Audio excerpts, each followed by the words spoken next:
지난 시간에 얘기하던 리눅스 조금 더 이어간 다음에 다른 운영체제 쪽으로 좀 구경하러 가면 뭐 그냥 버케블러리라고 생각하면 될 것 같은데 운영체제라는 게 결국은 나중에 운영체제 수업에서 배우겠지만 이 커널이라고 부르는 게 제일 중요해요. 커널이라고 부르는 게 전통적인 컴퓨터가 하드웨어를 동작시키는 뭐 CPU 구동하고 메모리 관리하고 디스크 관리하고 뭐 이런 부분들의 집합체고 거기에 이제 네트워크와 관련된 부분들도 요즘은 다 운영체제의 가장 중요한 기능들로 통합이 돼 있다라고 얘기할 수 있습니다.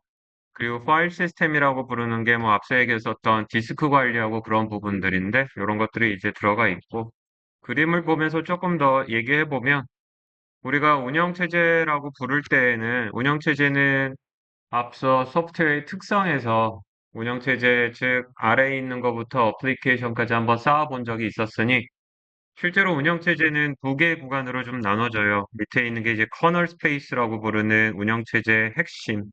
앞서 얘기했던 것처럼 결국 여기 이제 커널이라는 오리지널 이름이 붙어가지고 얘가 결국은 디바이스 드라이버 같은 것 통해서 하드웨어들을 다 장악하고 제어하는 거하고 스케줄러라고 통칭하는 애들이 결국 프로그램을 N개 이상 실행하고 얘네들이 멀티 프로세스, 멀티 태스크가 될 수 있도록 사용자 입장에서는 기계가 한 대지만 여러 명이 마치 본인이 독점하는 것처럼 그래서 우리가 하나의 자원을 여러 명이 잘 쓸 수 있도록 공유시켜 주는 걸 통상 스케줄러라고 그러는데 그렇게 이제 CPU도 여러 명이 혹은 여러 개의 프로그램이 본인 혼자 돌아가는 것처럼 느끼지만 사실상은 열심히 컴퓨터가 운영체제가 돌아가면서 서비스해주는 이런 개념들이 있는지라 이런 게 들어갑니다.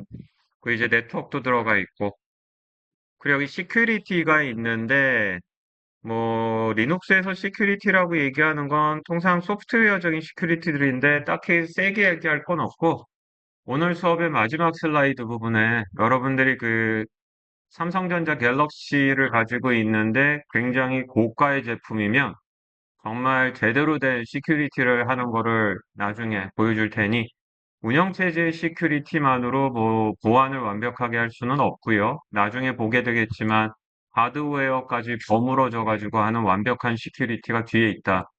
이 얘기를 하고 나니 결론적으로 리눅스가 디스트리뷰티드라고 얘기한 게 뭐 장점으로 해석할 수도 있지만 솔직히는 하나로 하는 게 좋은데 싸다.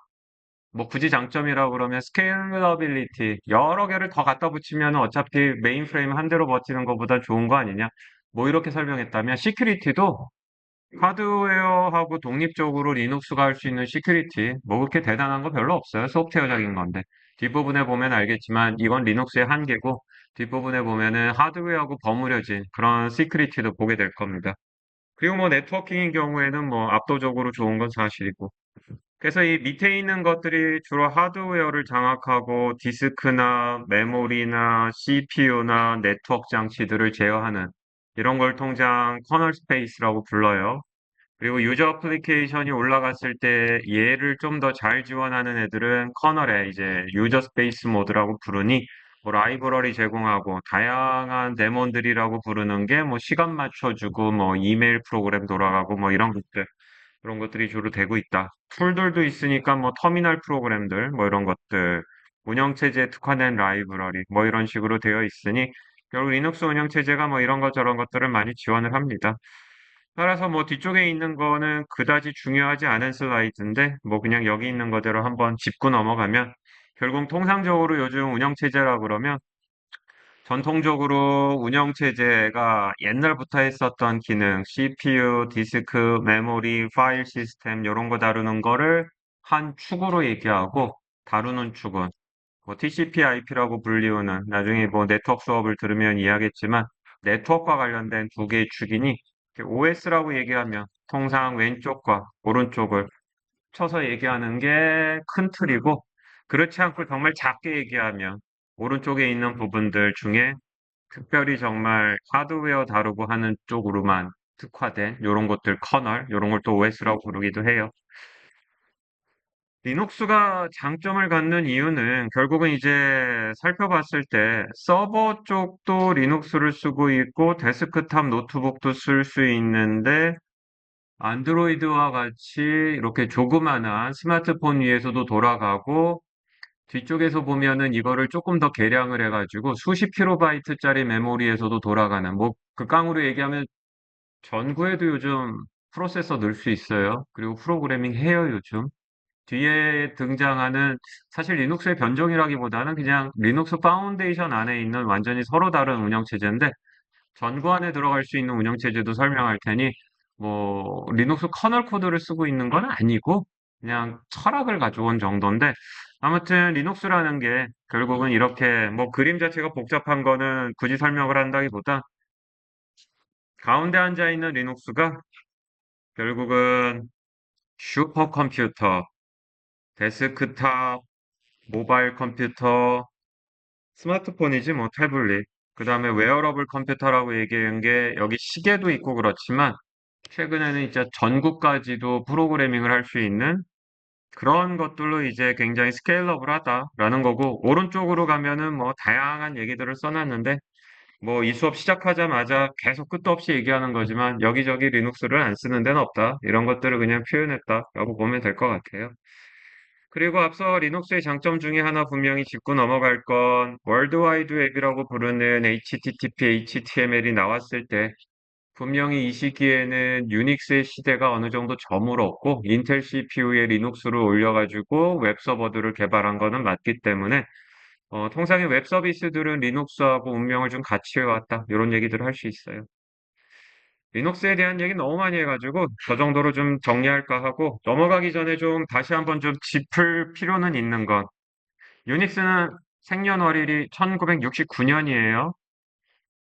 유닉스가 탄생한 이후에 등장한 네트워크, OS 더하기 네트워크는 항상 끝도 없이 연결이 되어 있으니까 유닉스의 탄생과 더불어서 만들어진 네트워크가 인터넷이라는 게 이제 여기 같이 붙는 거고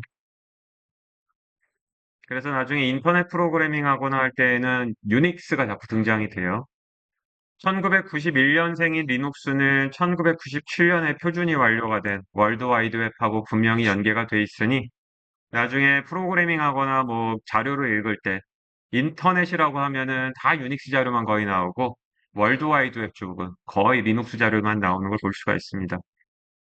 재밌는 특징 중에 하나는 여기 시스템 타입인데 유닉스는 잠시 후에 보겠지만 유닉스라는 이름의 제품도 있고 무슨 유닉스 이래서 유닉스 이름이 들어갔는데 어느 회사가 만든 제품도 있어요. 그래서 유닉스는 통상 운영체제라고도 얘기하지만 제품 이름하고도 1대1로 매칭이 돼요. 근데 리눅스는 우리가 협의의 리눅스 할 때 분명히 명확하게 저 펭귄 특수로 얘기했으니 리눅스는 커널이에요. 커널. 설치해서 쓸 수 있는 리눅스 커널에 배포판이 있기는 한데 우분투 밑에 있는 핵심이 되는 커널, 이게 다 리눅스예요. 안드로이드 밑에 있는 리눅스 커널, 이게 다 리눅스에 대해서 다시 정의할 때 실제로 최종 딜리버리 되는 거는 변종 중에 하나인 우분투나 레드햇인데 리눅스는 그런 식으로 우분투에 상응하는 이름으로 쓰이기보단 우분투 밑에 깔려 있는 정말로 앞쪽에서 얘기했었던 밑에 들어가 있는 그 프로그램으로 얘기합니다. 안드로이드도 그래서 커널이다라고 얘기하니 이걸 좀 기억할 필요는 있을 것 같아. 이게 족보인데 다음으로 이제 넘어가기 전에 이제 족보들을 좀 보여주려고 해요. 여기가 리눅스예요.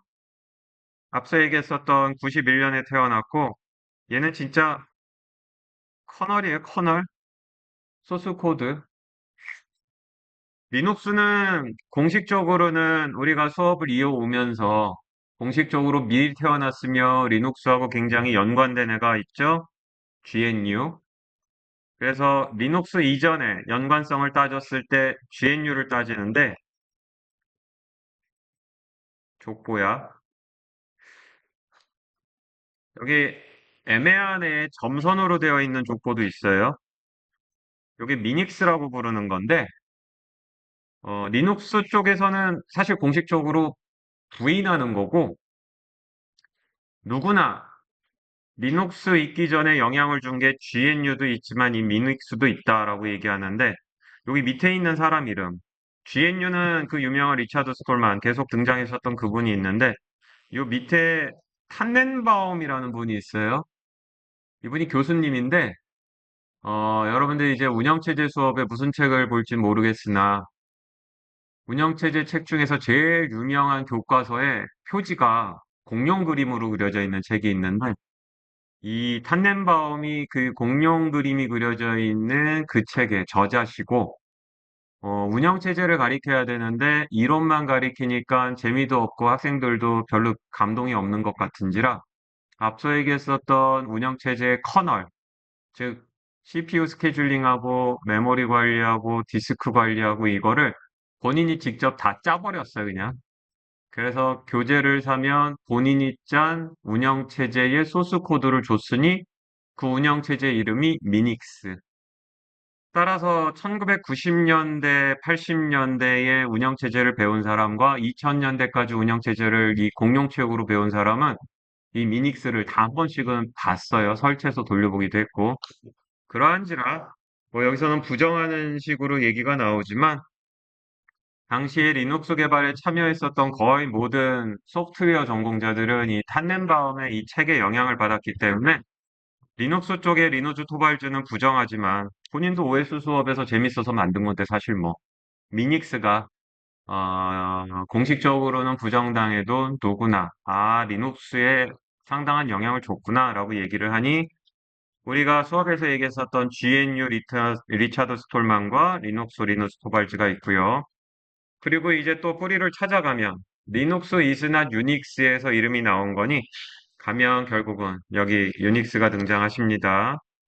유닉스의 생년월일은 앞쪽에서도 얘기했죠. 쭉 올라가면 1970년대 초반 69년 이쯤에 들어가요. 리눅스가 아까 얘기했던 것처럼 요쯤에 들어가는 거고, 이때가 인터넷이라고 부르는 애들의 역사고, 이때가 월드와이드 웹의 역사가 돼요. 그리고 여기 보는 것처럼 결국은 유닉스를 카피해서 만들고 싶었던 게 리눅스니까 여기서 이제 시작한 거고, 여기 이제 캠 톰슨하고 데니스 리치가 C 언어 만든 사람이에요. 그리고 C 언어로 만든 운영체제가 유닉스였고, 결국은 이 운영체제와 언어를 만든 회사가 벨렛, 우리나라로 얘기하면은 KT 중앙연구소, 뭐 이쯤 되는 곳입니다. 근데 앞쪽에서 얘기했던 것처럼 유닉스는 커널도 유닉스 커널이라고 부르지만 실제로 제품이었어요. 그러한 이유로 이후로 이렇게 상용 제품이 나옵니다. 유닉스라고 되어 있는 커머셜 유닉스, 유닉스 웨어라고 부르는 제품, 유닉스를 줄여서 UX라고 부르는 제품들이 실제로 등장을 했고, 이 중에서 유닉스의 후예 중에 가장 많이 팔린 유닉스, 여기 맥OS가 있어요. 맥OS는 스티브 잡스가 애플 컴퓨터로 돌아온 다음에 결국은 운영체제를 갈아엎은 건데, 맥OS는 애플에 들어가 있으니까 맥자가 붙은 거고, 얘의 전신은 넥스트 스텝이라고 부르는 회사니, 스티브 잡스가 애플에서 잘린 다음에 산 회사가 넥스트 스텝이란 회사였고, 여기서 유닉스 운영체제를 가지고 있었던 거를 들고 들어가서 맥OS에 올립니다. 이게 역사적으로 굉장히 유명한 OS였는데, 결국 이제 객체 지향 프로그래밍 컨셉이 뭔 줄 알고, 오브젝트를 만드는 이유는 재사용, 재사용이죠. 한 번 만든 것을 다시 누구누구 쓸 수 있거니와 이미 만들어져 있는 애들을 묶어서 쓰기도 편안한 이 대목에서 이 얘기를 하는 이유는 이 넥스트 스텝이 운영체제가 굉장히 그 객체 지향 컨셉으로 재구성이 돼 있어가지고 뜯었다가 붙였다가 하는데 강해요. 이거를 그대로 현재 애플 디바이스에 가져오면 넥스트 스텝은 뜯었다 붙였다 하는 게 굉장히 용이한데 애플에 가져와가지고 첫 번째로 만든 제품 매cin토시 컴퓨터, 두 번째로 만든 제품이 스마트폰이 먼저라고 얘기하는데 애플 안에서 먼저 만든 건 태블릿 컴퓨터였어요. 아이패드. 똑같은 운영체제를 뜯었다 고쳤다 하는 게 용이하다 보니까 태블릿 위에 올려서 아이패드. 또다시 뜯었다 고쳤다 하는 게 용이해가지고 아이폰, 뜯었다 고쳤다 용이하다 보니까 가장 작은 애플워치까지 올라가는 객체 지향으로 굉장히 잘 되어 있는 유닉스 계열이었고, 얘 위로 가면 BSD가 등장을 해요. 그리고 여기 버클리가 있으니 버클리가 유닉스 운영체제를 만들게 돼요. 그게 버클리 소프트웨어 디스트리뷰션 BSD가 되고, 우리가 앞쪽에서 라이센스 잠깐 얘기할 때 제일 센 건 GPL인데 제일 약한 거는 나중에 배우겠지만 MIT 라이센스나 BSD다라고 얘기하니, 지금 보고 있는 이 BSD가 그 BSD, 버클리가 만든 소프트웨어들을 미국 국민들이 쓰기 편하게 하기 위한 라이센스인데, 결국 대학이 유닉스를 만들던 시절이 있어요. 그리고 얘의 뿌리는 다시 유닉스. 유닉스는 모든 것들의 아버지가 되고, 그 다음에 여러분들이 유닉스를 써보고 싶다. 쓸 수 있어요. 맨 위에 가면 FreeBSD라고 되어 있으니, BSD 유닉스는 프리자가 없으니까 원래 버클리 대학에 돈 주고 사는 유닉스였는데, 여기서 오픈소스로 푼 FreeBSD 유닉스가 있고, 얘가 아직도 계속 업그레이드 되고 많이 써요.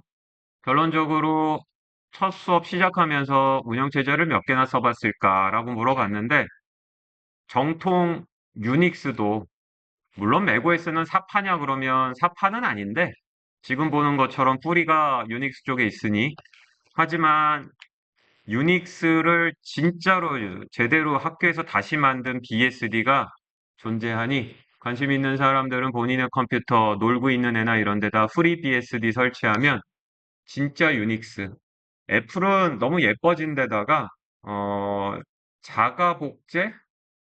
처음에 맥에서 시작한 운영체제가 태블릿에 있는 아이패드 OS에서 태블릿의 개념이 다시 노트북, 맥으로 왔고, 그 다음에 최근에는 이 비전 프로 만들면서 만든 기술을 맥OS에 넣고 있는지라 약간 좀 자가 복제하는 영향이 있는데, FreeBS는 진짜 정통 유닉스입니다. 아래쪽으로 가면 지난 시간에 메인프레임 설명했었던 회사가 있죠. IBM. 그리고 SI 업체라고 부를 때 우리나라에서는 삼성 SDS, LG CNS를 1등으로 치고 SK CNC.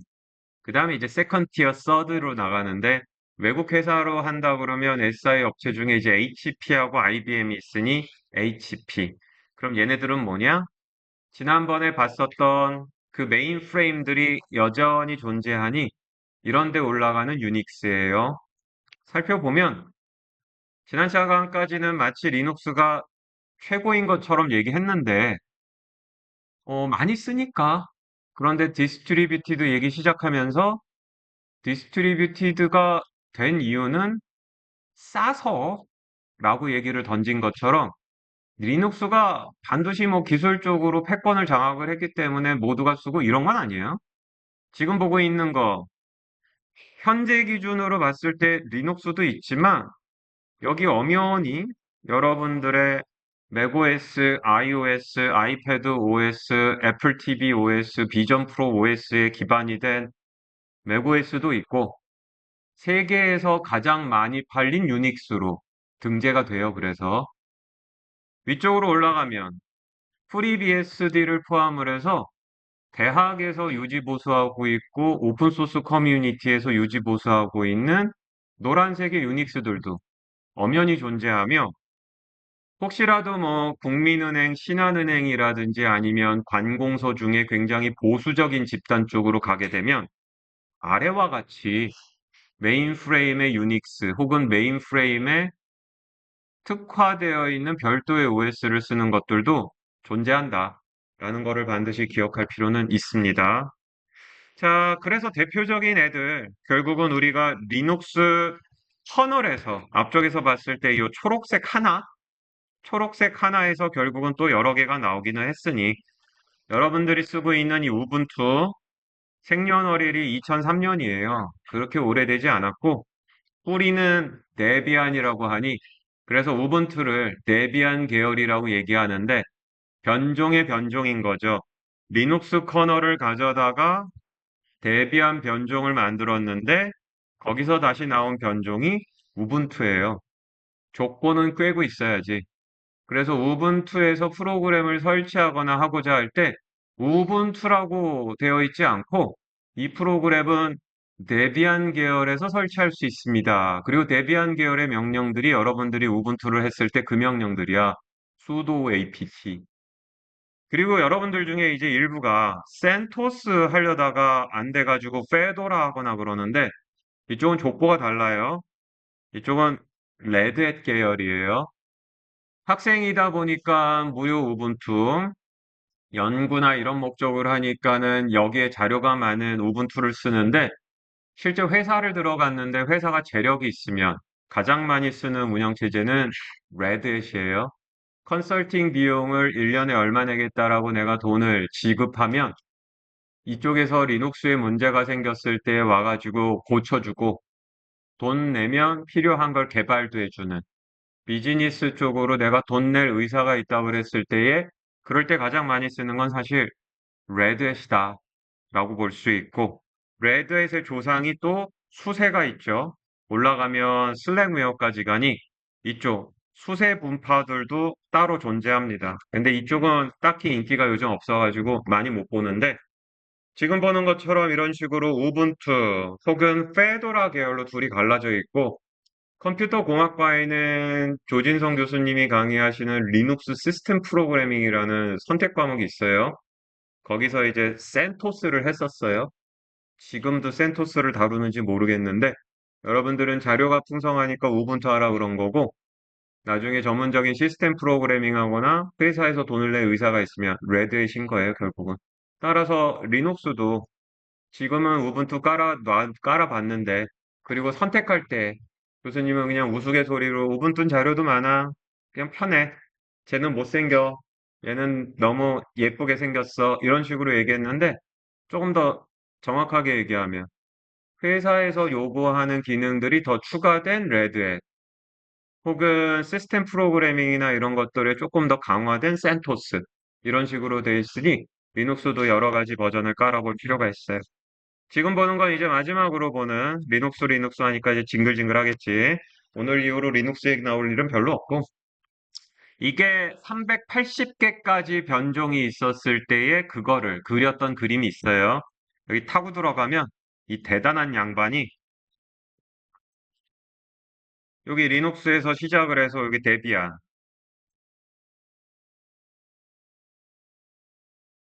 레드햇, 레드햇 또 이만큼의 분파가 생겼고, 이 데비안 계열도 이만큼 있고, 여기서 찾으면 이제 우분투가 있는 거예요. 정말 변종이 많구나. 변종이 많다는 거는 뒤집어서 리눅스의 기술적 특징 중에 커스터마이저블하다. 즉, 리눅스 소프트웨어의 커널들이 모듈라이화되는 형태가 많기 때문에 운영체제를 내가 재구성해가지고 컴파일 빌드 하는데 용이하다. 이런 특징도 확실히 보여주는 걸 볼 수가 있죠.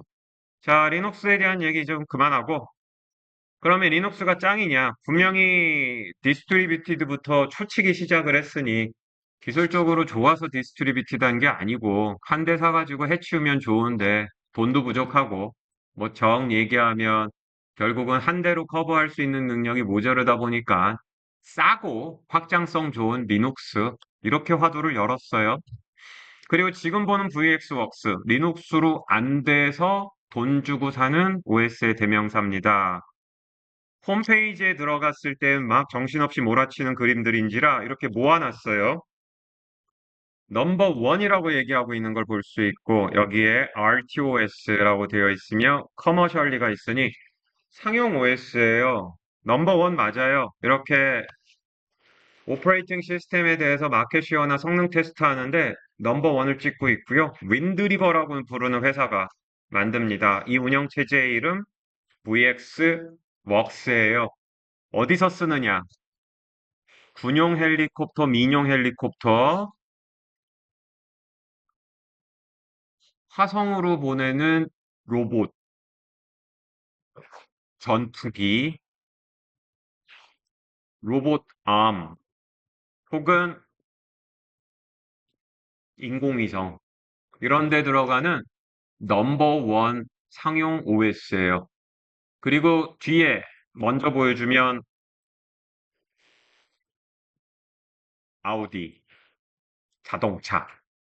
자동차 안에 CPU가 300에서 400개 정도쯤 된다고 볼 수 있는데 지금 보고 있는 건 제일 중요한 CPU. 뒤쪽을 보게 되면 그 중요한 게 있으니 지금 보는 게 아우디 A8에서 보게 되면 카메라들, 360도 카메라들, 그리고 레이더들, 앞에 무엇이 있는지 확인하는 레이저 센서, 레이더들, 센서들이 사방을 둘러싸고 있죠. 결국 이걸 가지고 무인 자동차하고, 그 다음에 앞에 장애물이 있으면 급정거하고, 이런 아주 정말 우리가 AI라고 얘기하면서 무인 땡땡으로 얘기하는 가장 민감한 것들에 들어가 있어요. VX웍스.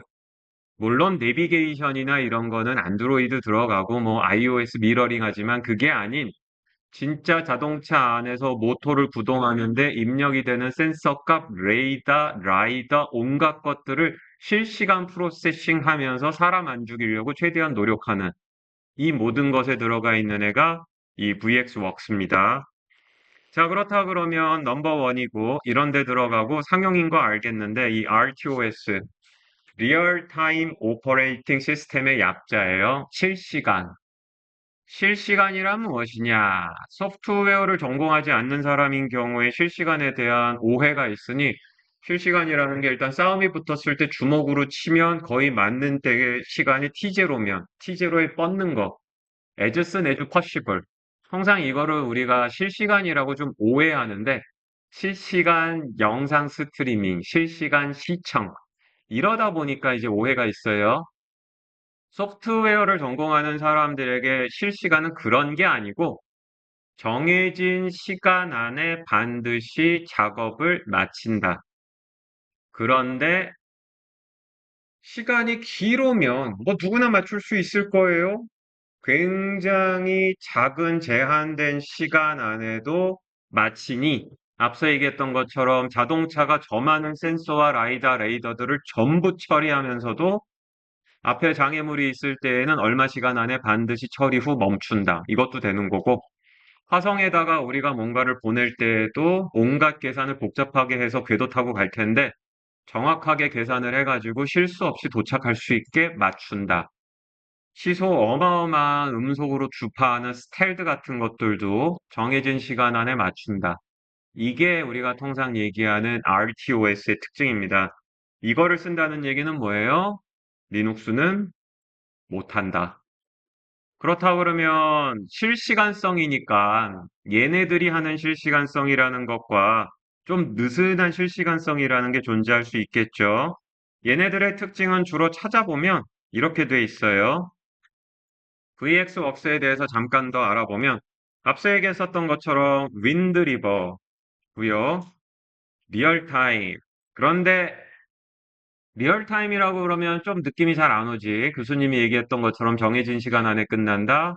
그래서 실시간성에서의 실시간, 맞춰야 되는 시간이 작은 거를 의미할 때 주로 두 가지 단어를 병행해서 쓰니 하드 리얼타임이라고 얘기하거나 혹은 데터미니스틱하다. 데터미니스틱이 딱, 딱, 딱, 딱 정해진 시간 안에 바로바로 끝낼 수 있다라는 의미로 주로 이제 우리 CS 하는 사람들이 얘기하는데 반드시 그 시간 안에 100% 끝낸다. 이런 거를 얘기할 때 통상 데터미니스틱하다고 얘기를 해요. 따라서 VX웍스는 설명서에 들어가면 RTOS라는 표현이 쭉 나오고 이게 인텔 컴퍼니로 인텔이 인수한 회사예요. 인텔이 굉장히 많은 회사를 가지고 있는데 가지고 있으며 1987년부터 존재했으니 굉장히 이제 한 30년 된 OS죠? 그런데 보면은 리얼타임 이게 좀 약하게 다가오니까 데터미니스틱하다라고 얘기를 해요. 그래서 앞쪽에서 봤었던 온갖 세이프티, 시큐리티, 인더스트리, 에어로스페이스, 디펜스, 메디컬, 인더스트리, 로보트, 트랜스포트, 즉 바퀴 달려가지고 움직이거나 날개 달라가지고 날아가는 것들은 웬만하면 다 쓴다. 라는 겁니다. 따라서, 오늘이 이제 6주차 둘째 날인데, 6주째 첫째 날까지 얘기한 건 리눅스야, 리눅스야, 리눅스야 했지만 지난번부터 태세 전환을 시작을 했더니 리눅스가 값도 안 되는 분야는 하늘이 별만큼 많은 거예요. 뭐 LIG 넥스원이라든지 이런 데 가서 미사일 쏘거나 하면 이런 거 리눅스는 사이드로 쓰는 거고 코어는 이렇게 쓴다. 현대자동차를 들어가도 사이드는 리눅스지만 코어는 이런 걸 써요. 그리고 이런 OS들은 진짜 뭐 예쁘고 귀엽고 이런 거하고 아무 상관없는 애들이기 때문에 그렇기 때문에 터미널 주로 사용을 하고 펀더멘탈한 기능, 진짜 알고리즘 운영체제 수업에 등장하는 그런 것들로 열심히 코딩합니다. 대부분의 개발 도구는 CC 뿔뿔이에요. 그래서 이제 결국은 여러분들이 로봇이나 이런 걸로 포장은 했지만 결국은 CC 뿔뿔로 로봇이나 비전에서 하드웨어하고 친해진 다음에 이런 데 가라는 거고 그래서 로봇 오퍼레이팅 시스템도 이제 와서 하는 얘기인데 제대로 된 로봇을 만들 때는 ROS보다 더 극강인 경우에 VX웍스를 써요. ROS 로봇인데 예를 들어 식당에서 굴러다니거나 건물 안에서 이렇게 물건 들고 다니는 거 걔네들이 뭐 한 시간에 몇 킬로미터나 이동을 하겠어. 그런 애들인 경우에는 리얼타임성이 떨어지니까 리눅스 위에 ROS 로봇 오퍼레이팅 시스템을 쓰는 거지만 미친 듯이 달려야 되면 저런 애들 씁니다. 그래서 이제 로봇 비전 트랙이 있다 그러면 로봇에서 ROS 올리고 하는 거는 학생이 배우기 위한 용도인 거고 그걸 해가지고 진짜 뭐 시속 300km, 500km 달려야겠다. 그러면 VX웍스를 쓰게 돼 있어요. 태생이 87년에 태어났는데 64비트 운영체제입니다. 지난 시간에 뭐 우리가 열심히 이제 뭐 리눅스 이런 거 얘기했는데 리눅스 슬라이드로 다시 돌아가면 리눅스는 태생이 32비트에서 탄생하셨다가 64비트로 진화하셨어요. 그나마 64비트도 2000년대 중반에 진화했는데 87년에 태어나셨는데 태어나실 때부터 64비트를 지향했으니 64비트라는 건 다룰 수 있는 메모리가 2의 64승까지 한꺼번에 처리할 수 있는 정수가 64비트까지 이런 다양한 의미로 해석될 수 있는 애예요. 애시당체 그런 애입니다. 따라서 요것만 보더라도 그렇고 아래쪽을 보게 되면 이게 통신인데 블루투스 정도하고 USB 정도 여러분이 알만 하겠네. 나중에 교수님의 컴넷을 들거나 그러면 이제 블루투스 로우 에너지 이런 거를 듣는데 여기 카 에리어 네트워크라고 부르는 자동차 안에 있는 부품들 간의 통신 방식이에요, 이게. 그 다음에 여기 보면 헬스 디바이스 프로파일이나 컨티누아라고 부르는 거는 그 CT, MRI 같이 의료 장비들이 대화 나누는 통신 프로토콜이에요. 우리가 생체의공학과가 옆에 있는데 생체의공학과가 졸업하면은 주로 어느 회사 가고 싶어 하는지 알아? 생체의공학과 친구 있는 사람 있나? 바이오메디컬 엔지니어링이라고 부르잖아. 바이오메디컬 엔지니어링 나온 친구들이 주로 가고 싶은 회사가 지멘스. 이름은 들어봤는지 모르겠는데 많은 걸 하지. 그중에 여러분들이 병원 가면 자주 볼 수 있는 장비들이 여기서 만들어요. 생체의공학과를 졸업을 하면 뭐 CT, MRI, 의료 장비 이런 것들을 주로 하는데 거기서도 보는 것처럼 굉장히 많은 장치들이 있는데 통신 방식을 이렇게 하는 걸 볼 수가 있습니다.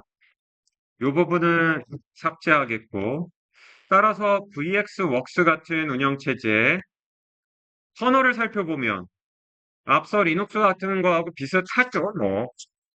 결국은 아래쪽에 커널이라고 되어 있는 부분들이 있는데 시큐리티라고 되어 있는 부분들이 굉장히 많고 세이프티라고 되어 있는 부분들도 굉장히 많은 걸 볼 수가 있어요. 더불어서 커널 런타임, 유저 스페이스 런타임이라고 되어 있는데 대부분 다 CC++로 되어 있으니 거의 안에 CC++로 펀더멘탈하게 프로그래밍하는 그런 애들 그리고 통신 쪽으로 좀 내려가면 인더스트리 관련된 통신 기술들, 네트워크 기술들 이런 걸로 이제 도배된 애들이 VX웍스입니다. 학교에서는 만질 수가 없어요. 돈 내고 사야 되는데 굉장히 비싸기 때문에 따라서 알아두시고 리얼타임이라는 분야에 한번 손을 댈 거면 이런 애들이 있기는 있다.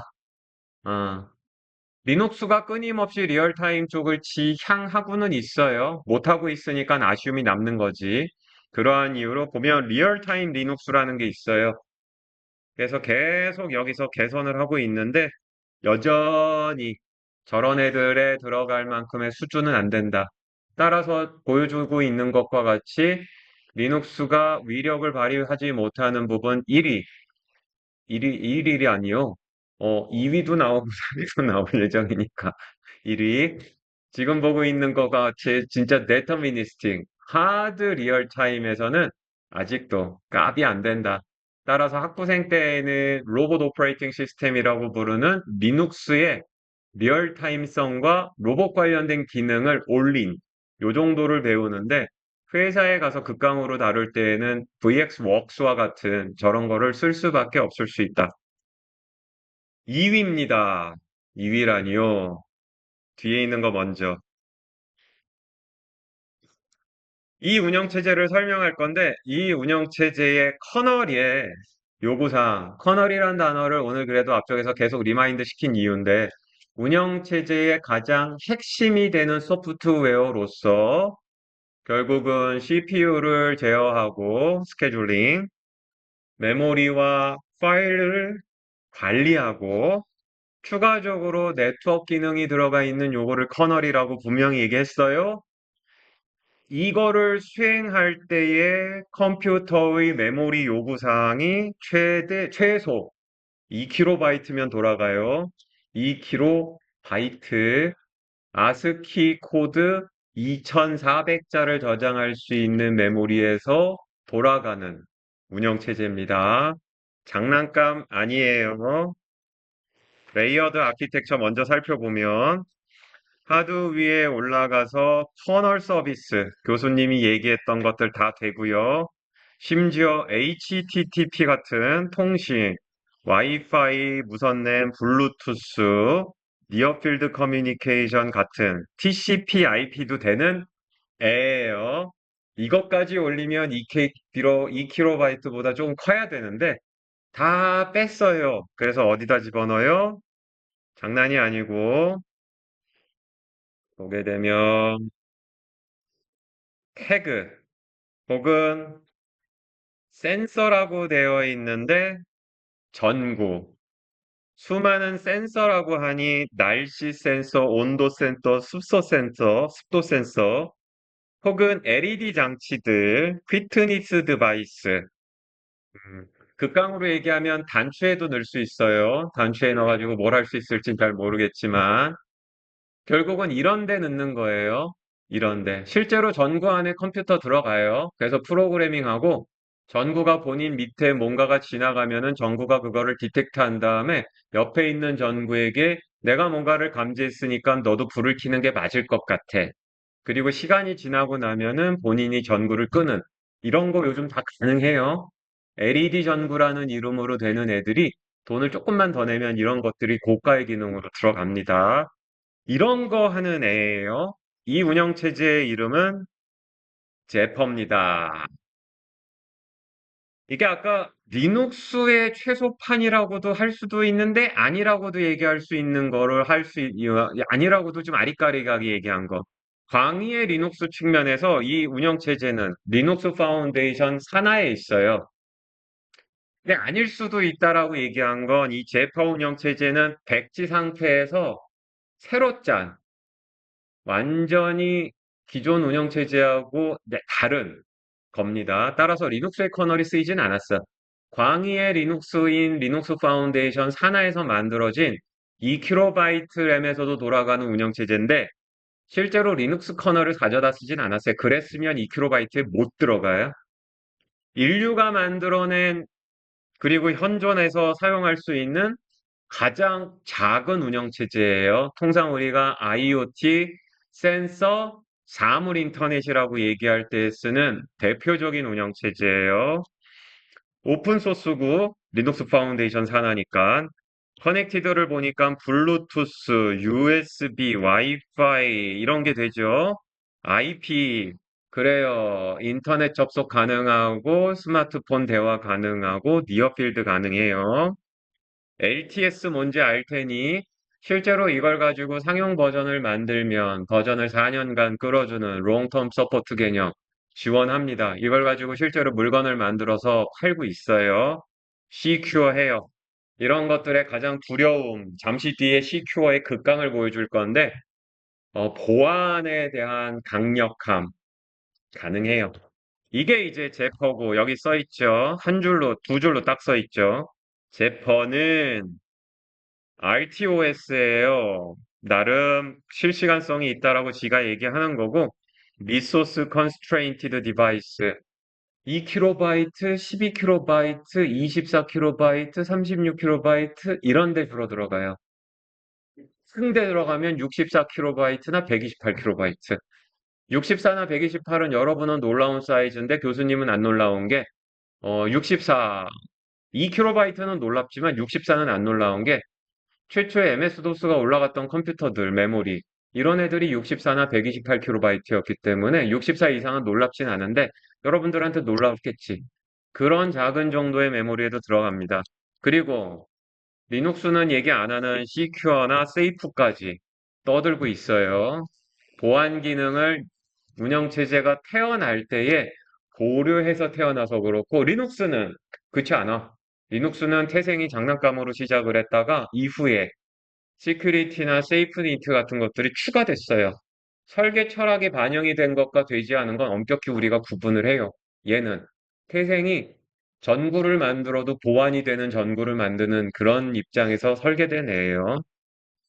그래서 앞뒤로 오고 갔는데 다시 돌아오면 얘는 아주 작은 것부터 큰 것까지 할 수 있으니 여기 큰 거, 코아텍스 M이라고 부르는 게 스마트폰 들어가 있는 바로 그 ARM 프로세서예요. 거기에 64비트 CPU면 거기에 맞춰서 막강한 기능을 제공할 수 있고 앞서에서 봤었던 것처럼 작게 만들면 작게 할 수 있습니다.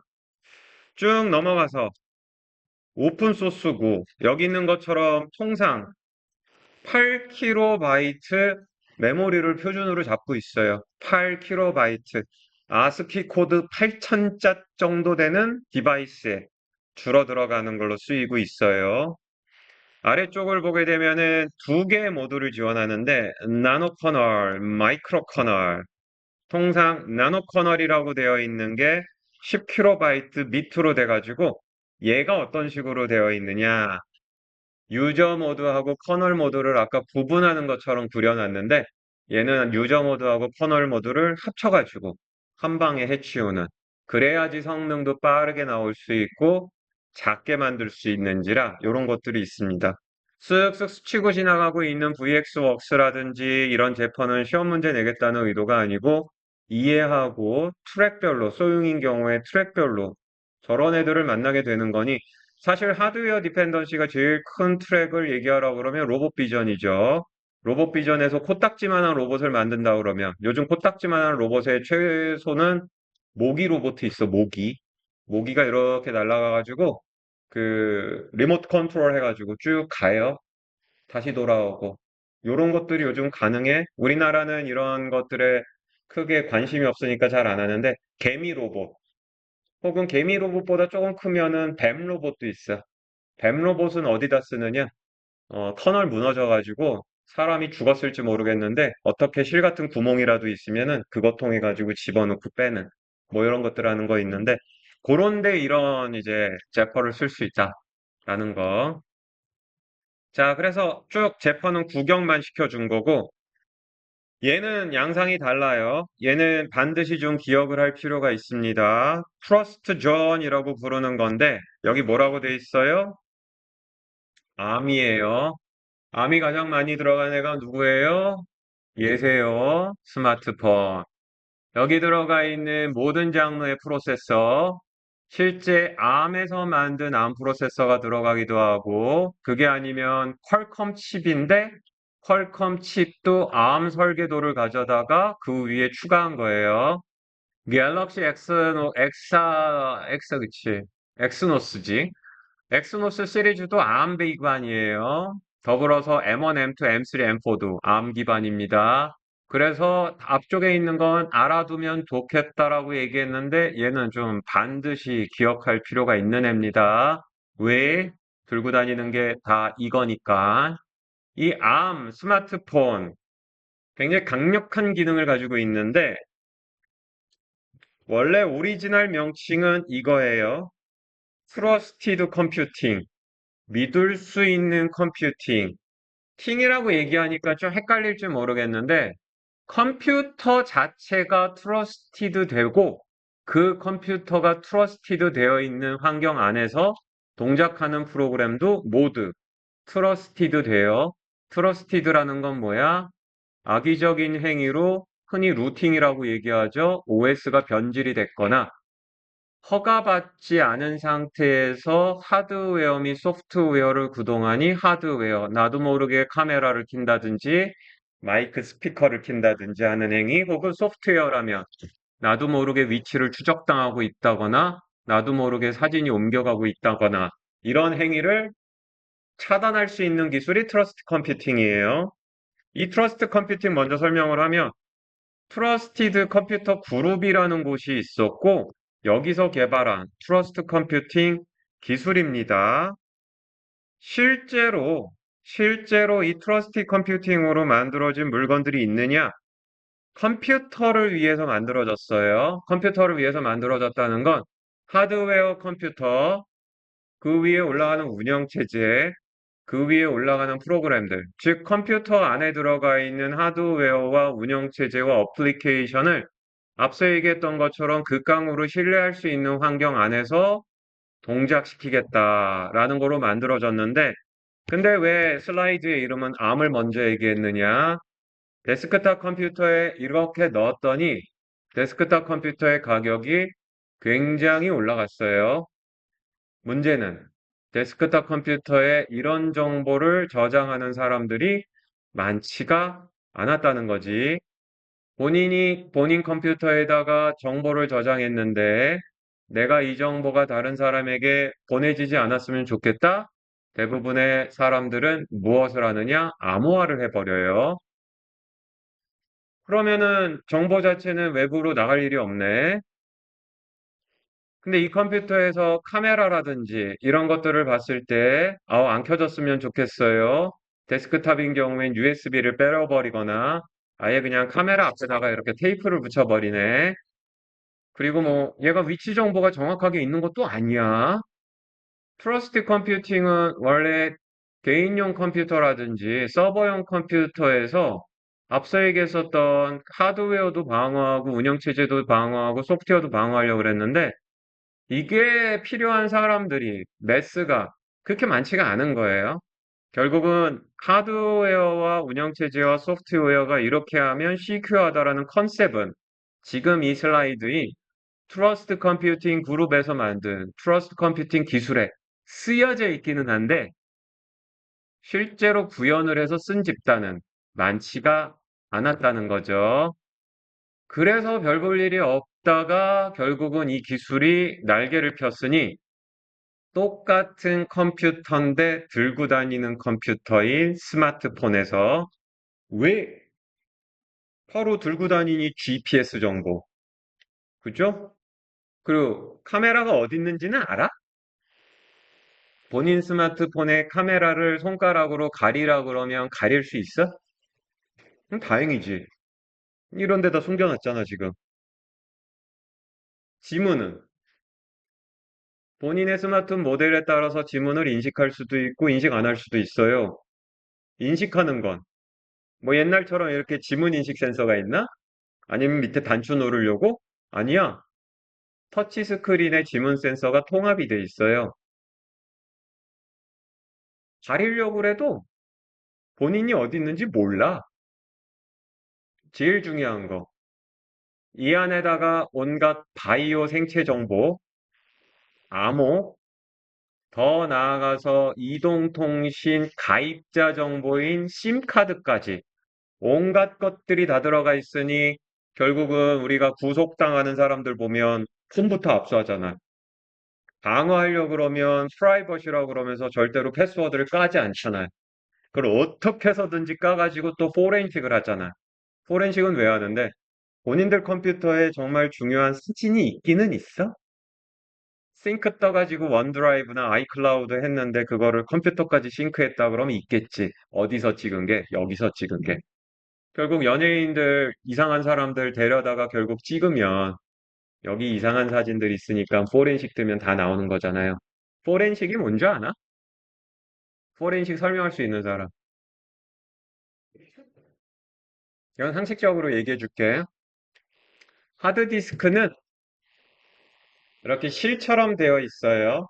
정보를 0과 1의 조합으로 이렇게 실로 쓰는 거야. 왜 하드디스크가 튀어나오는데요? 결국은 대용량은 다 하드디스크야.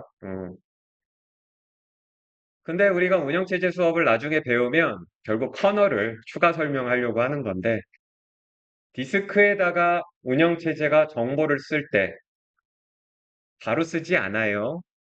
디스크가 얼마나 느린데. 여기다 0하고 1을 쓰면 날 새서 프로그램이 돌아가지를 못해. 그래서 무슨 짓을 하느냐? 하드디스크의 일정 블럭을 컴퓨터 메모리하고 매핑해서 거기에 내가 정보를 쓰는 거야. 꽉 차거나 시간이 일정 단위로 익스파이어 되면 운영체가 그제서야 백그라운드로 이 메모리에 있는 정보를 디스크에 써요. 그러면 이제 이해가 되는 거. 나는 분명히 워드 프로세서로 작업하고 있는데 갑자기 컴퓨터가 죽고 난 다음에 켰더니만 어느 부분 썼던 게 사라졌어. 왜? 아직 못 쓴 상태에서 죽어서 그래. 음. 프로그래밍 할 때 그래서 여러분들이 파일을 다루거나 하면 강제로 내가 이 작업을 맞추면 반드시 write를 하길 원한다. 그 운영체제 함수 중에 플러시라는 게 있어요. 플러시 함수를 실행하면 강제로 운영체제에게 쓰라고 요청한 거야. 그래서 결국은 버퍼가 차야지 저장하는 스킴도 있는데 내가 뭐라 그랬냐면 하드디스크를 0단 0일로 하지 않고 특정 블록으로 나눠서 처리한다 그랬어요. 자, 그래서 테이블이 있어. 디스크 안에 내가 정보를 저장할 때 블럭 단위로 하기 때문에 파일이 크면 이 블럭, 저 블럭, 저 블럭, 저 블럭을 쓸 거 아니야. 그러한 이유로 운영체제가 테이블이 있어. 디스크에 어느 파일은 A 블럭, B 블럭, C 블럭, D 블럭 이런 데 저장이 돼 있다. 여기까지 왔으니 포렌식을 설명하는데 왜 이거를 설명하고 있습니까? 포렌식, 디스크에 무엇이 있었는지 복원한다. 그 사람이 지웠어도 찾아낸다. 어떻게 지웠는데 찾아내지? 운영체제를 포맷해준, 디스크를 포맷해 본 사람들이 있으면 심지어 요즘은 전공자인데 디스크 포맷을 해본 적이 없는 경우가 있잖아. 한번 손 들어볼까? 하드 디스크를 포맷해 본 적이 있다. 손 들어봐. 좌우를 한번 봐봐. 이거 봐봐. 이게 좌우를 보면 이 정도 인원인 거야. 그러니까 점점 많이 밀려오기 시작을 하는데 정말 어디서부터 가르쳐야 될지 당황스러워. 옛날에는 진짜 야, 포맷이 뭐야? 그것도 몰라? 네가 그러고 입학을 했어? 뭐 이럴 수 있었는데 요즘은 점점 힘들어진 것 같아. 그래도 제일 좋은 소리는 자유전공 학생들이 우리 소용대학을 많이 선택하지 않고 있다는 건 정말 좋은 것 같아. 계속 이런 기조로 가야 될 것 같아. 자유전공 학생들이 혹시 소용대학에 대해서 물어보면 후지다 그래 그냥. 별로다. 교수님들도 그렇고 여건도 좀 이런 건 얘기하지 마. 여건도 좀 굳이다. 뭐 자꾸 좀 그래봐. 응? 좀 우리도 좀 살자. 응? 다시 돌아와서 포맷은 해보면 두 가지 방법으로 해요. 두 개 중에 하나 선택하라 그래. 퀵 포맷 그리고 로우 포맷. 퀵 포맷을 대부분 선택하지. 이름이 퀵이잖아. 자, 디스크가 있는데 블럭 단위로 쪼개져서 정말로 파일들이 어딘가에 저장이 돼 있어요. 그리고 테이블이 있네. 요 테이블의 이름이 파일 알로케이션 테이블이야. 이런 걸 운영체제가 하는 거예요. 이게 리노즈 토발즈가 재밌다 그래서 만든 거야, 이걸. 이걸. 퀵 포맷. 디스크에 적혀 있는 파일을 건드리지 않고 파일 알로케이션 테이블이라고 되어 있는 이 파일이 있어요. 여기저기 있어요. 이거를 지워요.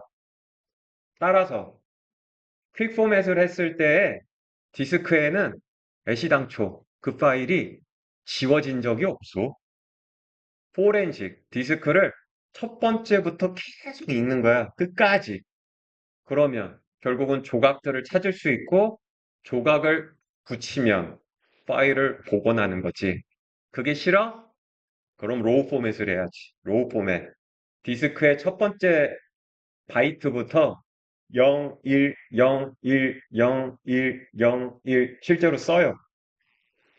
디스크가 크면 클수록 테라바이트로 뭐 서버용인 경우에 수십 테라바이트 서버 디스크가 있는데 며칠 걸려. 며칠 걸려. 이렇게 돼버리면은 이미 있었던 자리에 0과 1을 덮어버렸기 때문에 복원이 불가해요. 따라서 구글이나 이런 데서는 애시당초 디스크를 버릴 때 0101로 하는 로우 포맷으로 하거나 이게 시간이 너무 오래 걸리면 디스크를 분해해서 마그네틱을 꺼낸 후 분쇄기에 집어넣어서 가루를 만든 다음에 그거를 모아서 매장해 버려요. 불가하게. 이게 운영체제의 파일 시스템이 동작하는 거예요. 다시 돌아와서 그걸 여기다 대고 하는 거야, 포렌식을. 포렌식을. 따라서 스마트폰은 굉장히 중요한 정보가 많다라는 거를 강조했어요. 방어할 만해. 그리고 이제 미국에서는 관세로 인해서 300만 원, 500만 원이 돼도 사야 되는 상황이지만 갤럭시 플립이나 폴더라든지 프로까지 가면은 200, 300까지 올라가는 게 사실이잖아. 노트북보다 웬만해서 이제 비싸. 두 개를 합치자고. 소중한 정보, 충분한 가격대. 결합이 됐으니 트러스트 컴퓨팅을 구현했어요. 그래서 앞서에서 얘기한 거야. ARM 프로세서 기반으로 동작하는 스마트폰 중에 상위 기종인 경우, 삼성은 갤럭시 노트 시리즈부터 이거를 했으니 국방부에 납품할 수 있는 기술을 획득하는 거예요. 그리고 갤럭시 시리즈들은 미국의 특정 지역의 경찰들도 업무용 폰으로 써. 왜? 이것 때문에. 자, 밑밥을 깔았으니 그림은 심플해요. 하나의 기기에 두 개의 세상이 펼쳐져요. 보게 되면 이게 하드웨어야. 처음엔 컴퓨터를 위해서 설계됐지만 스마트폰이라고 이해해도 되고 오른쪽이 트러스트 존이에요. 암이 이래서 이름을 트러스트 존이라고 지은 거야. 안전지대야. 잠겨 있죠? 왼쪽은 넌 트러스트 존이니 여기가 안드로이드야. 트러스트 존은 하드웨어, 운영체제, 데이터, 소프트웨어가 있고 바깥도 하드웨어, 운영체제, 소프트웨어가 있어요. 결국 여러분들 컴퓨터, 스마트폰 중에 트러스티드 컴퓨팅인데 예를 들어 암의 트러스트 존으로 동작을 하면 두 개의 세상이 있어요. 트러스티드 존하고 언트러스티드가 있는 거지. 뭐가 다른 겁니까? 조금 더 까보면 결국은 여기 있는 게 프로세서예요. 하드웨어적으로 지원을 해줄 수 있는 기능까지 들어가야 되기 때문에 트러스트 존 테크놀로지가 들어갔고 아래쪽에 시큐어 엘리먼트라고 되어 있으니 전담 CPU, 카메라, GPS, 마이크, 유심, 필요해? GPU, 기타 등등 전 장치를, 지문 센서 전 장치를 누가 장악을 해? 화살표를 따라가면 시큐어 월드가 장악을 해요. 시큐어 월드 다시 들어가면 OS 있어. 트러스티드 어플리케이션도 있으니 소프트웨어가 구동이 돼요. 뭐 하는 거냐? 컴퓨터가 최초에 부팅에 들어가면 프로세서가 운영체제가 떠. 어디에 운영체제가? 시큐어한 월드의 운영체제가 떠요. 근데 운영체제가 뜨면서 본인을 확인해요. 루팅 당하지 않았는지, 변질되지 않았는지 확인을 한 후 변질이 안 됐고 클린 상태면 그때 부팅을 이어가요. 부팅을 하면서 얘는 장악을 해. 앞서 얘기했었던 보안이 필요하다라고 판단이 된 모든 입력, 출력, 센서 및 스토리지를 장악해요. 따라서 이 CQOS는 대부분 벤더가 개발한 운영체제예요. 얘는 안드로이드나 iOS가 아니야.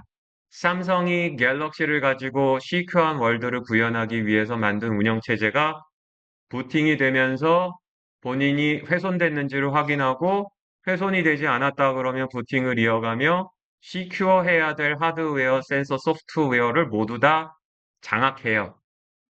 그리고 난 다음에 다음 동작을 이어가니 노멀 월드, 즉 안드로이드 운영체제를 살피고 안드로이드 운영체제가 훼손됐는지 여부를 확인하며 안드로이드가 훼손됐다면 부팅을 거부하고 안드로이드가 훼손되지 않았다면 안드로이드 부팅해. 따라서 시큐어 월드가 살아나서 본인을 확인한 후 하드웨어와 소프트웨어 스토리지를 장악하고 장악된 위에 안드로이드를 확인하고 문제 없다 그러면 실행시켜줘요. 따라서 부팅 시 왜곡이 되어 있거나 훼손이 되어 있거나 공격 상태인 경우는 애시당초 부팅을 때려치는 기법으로 동작을 하고 부팅이 되고 나면 명확하게 노멀 월드에 안드로이드라고 해놨죠? 그리고 오른쪽이 시큐어 월드인데 자세히 쳐다보면 안드로이드가 예를 들어 터치 스크린을 사용하려고 그러는데 화살표가 이쪽 시큐어를 타고 가더니만 이쪽으로 오네. EPU와 관련돼서도 직접 대화도 할 수 있는데 이쪽을 타고 가기도 해. 이후로 안드로이드에 있는 어플리케이션이 예를 들어 GPS 센서에 접근하려고 한다. 그러면 이거를 누가 잡아채느냐? 시큐어 월드에 있는 OS가 잡아채요. 그래서 시큐어 월드에 있는 OS가 예를 들면 사용자한테 메시지를 띄우는 거야. 안드로이드의 X 어플리케이션이 현재 GPS를 사용하려고 그러네? 동의할 거야, 말 거야? 동의한다. 그러면 시큐어 월드 쪽에서 허가해줘. 그러면 갔다가 올 수 있는 거고, GPU와 같은 하드웨어들도 필요하면 중간에 개입을 해서 막을 수도 있고, 소프트웨어라 그래도 스토리지 같은 것들도 개인정보, 바이오 정보 같은 것들이 결국은 저장이 될 때 시큐어 월드 쪽으로 저장이 돼서 결국은 바이오 정보를 승인할 거야? 그럼 시큐어 월드에서 확인을 받고 접근하게 하니 이후로 시큐어한 월드 그리고 이거에 대해서 수락 여부를 밝히는 사용자의 허가를 득하지 않은 동작은 모두 다 차단하는 거죠. GPS에 접근하려고 그러는데 CQO OS의 허가를 받아야 된다고 하는데 그거를 뚫고 접근 가능할 수 있지 않습니까? 얘는 하드웨어적인 선을 만들어 놔서 소프트웨어에서 그 하드웨어적인 선에 허가를 해줘야지만 그제서야 장악된 디바이스들의 신호가 들어갈 수 있도록 만들었어요. 그래서 애시당초 CPU와 이 CPU가 탑재된 회로, 그 회로 위에 올라가는 운영체제와 소프트웨어가 일체화돼서 동작을 하는 거예요. 아이폰은 그렇지 않습니까? 나도 잘 모르겠어. 일단 내가 고가의 아이폰을 사지는 않는 스타일이어서 교수님은 항상 SE 에디션을 사는 사람인지라 저가기도 하고 애플은 공개를 잘 안 해. 공개를 안 하기 때문에 알 수가 참 없어. 만들었다 그래도 아메 트러스트 존은 안 만들었을 거야. 지네가 따로 했겠지. 했을 것 같긴 해. 왜냐하면은 항상 애플은 묻잖아. 위치 추적하는 거 항상 허가할 거야, 말 거야. 개인정보를 허가할 거야, 말 거야. 계속 묻잖아. 그래서 본인들의 기술이 있다라고 볼 수 있으니 결론적으로 트러스트 컴퓨팅이라는 그룹에서 만든 이 트러스트 컴퓨팅 테크놀로지는 스마트폰에서 결국 꽃을 피우고 지금 얘기한 것과 같이 이런 형태로 갤럭시나 아이폰에도 있어요. 이런 기능이 강화돼서 충분히 보완이 되면 미 국방부에 납품이 되는 거예요. 미 국방부에서 쓰는 공인폰. 요번에 안 좋은 이유로 봤잖아. 비화폰이라고. 대한민국의 이동통신은 KT, SKT가 쓰는 민간망이 있고 재난이 발생을 했을 때를 위하여 국가가 소유하고 있는 재난망이 있어. 설치와 운영은 KT와 SKT가 했지만 소유는 국가가 하고 있어요.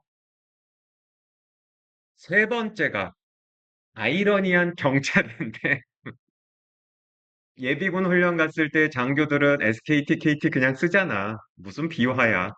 근데 방금 얘기했던 것처럼 특정 정부의 핵심 정보를 소유한 자들을 위해서는 그런 비화 시스템이 존재를 해요. 근데 거꾸로 뒤집으면 그런 것들도 다 이런 식으로 만들었기 때문에 그 사람이 허가를 하지 않으면 서버를 자꾸 가가지고 이렇게 하려고 그러잖아. 그 사람의 폰은 압수해봐야 뭔가 할 수 있는 방법이 없어서 그래.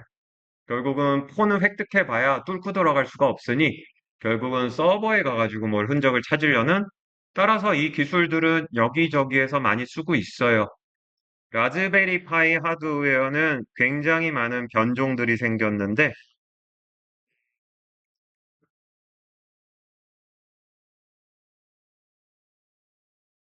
쭉 내려오면 여기 있다.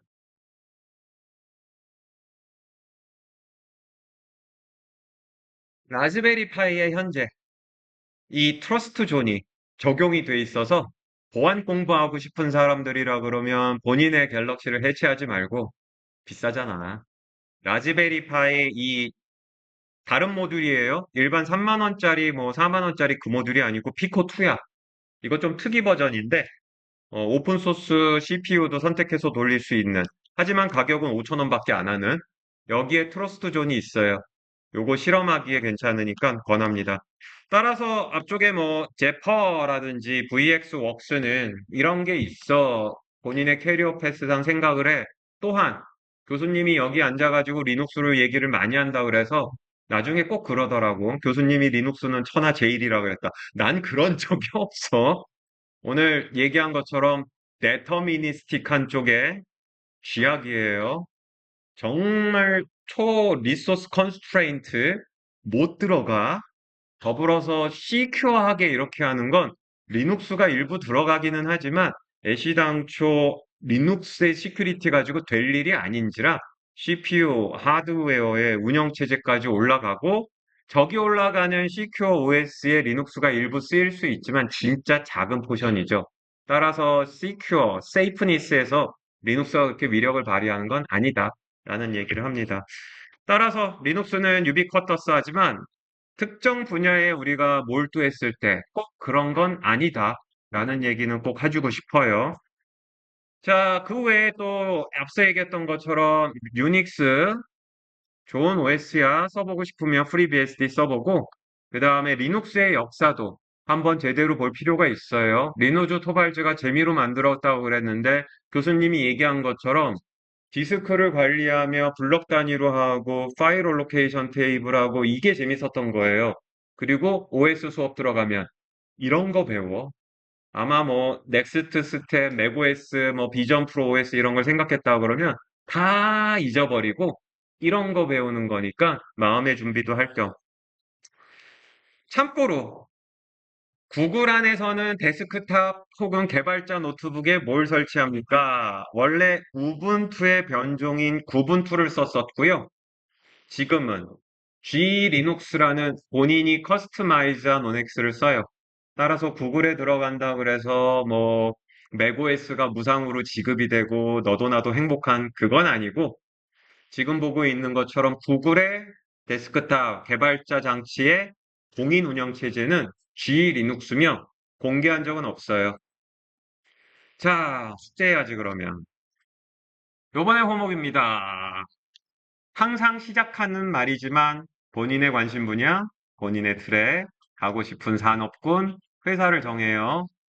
거기서 가장 많이 쓰거나 가장 관심 있어 하는 OS에 대해서 서베이 하면 돼요. 서베이 하라 그랬을 때 C++이나 뭐 이런 프로그래밍 랭귀지를 위해서는 뭐 로드맵도 좀 알아보고 그래라는 항목을 뒀으나 이번에는 그냥 프리 특정 산업의 운영체제를 찍어가지고 그냥 궁금한 대로 알아봐.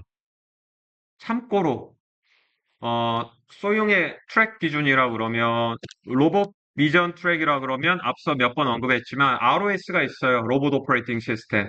이번 기회에 알아두면 트랙 선택하고 황효석 교수님 수업이나 이런 경우 편할 거니 실제로 실습 기타 등등을 다 ROS로 해.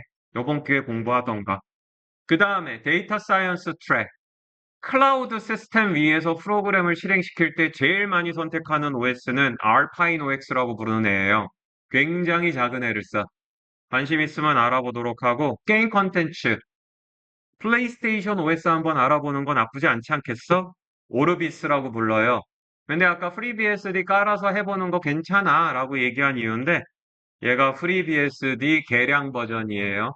따라서 유닉스로 제일 많이 팔린 건 맥OS인데, 게임 쪽으로 하면 플레이스테이션이니까 요 세 가지를 알아봐도 상관없다. 따라서 다음 시간까지 요거 업로드합니다. 수고했어.